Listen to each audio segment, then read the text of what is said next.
من هر کاری کردم برای تو بود، آبروداری کردم برای تو بود.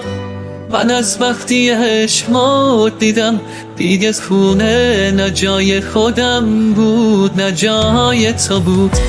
خودت زندگی تو خراب میکنی، داری اشتباه انتخاب میکنی. هنوزم همونی، هنوزم زیادی رو حرفای مردم حساب میکنی. یه روز هرچی داشتم گذاشتم به پات، نیومد به چشماتمون از چشات.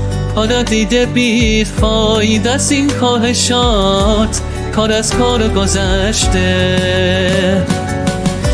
یه روز از تو دیر نمادم زیاد، میرفتی میخواستم دوباره میاد. مگه آدم از زندگی چی میخواد، کار از کار گذشته.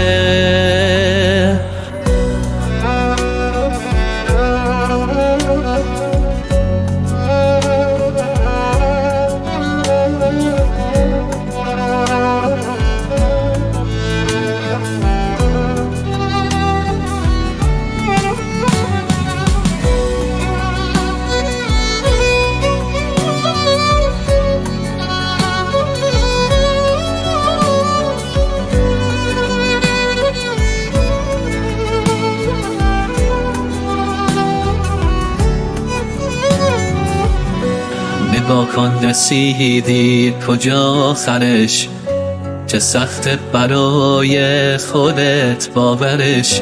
چه شدم همه بش، چه شد اون همه، ببین زندگیمون چی اومد سرش. یه روز هرچی داشتم گذاشتم به پات، نیومد به چشماتمون از چشات.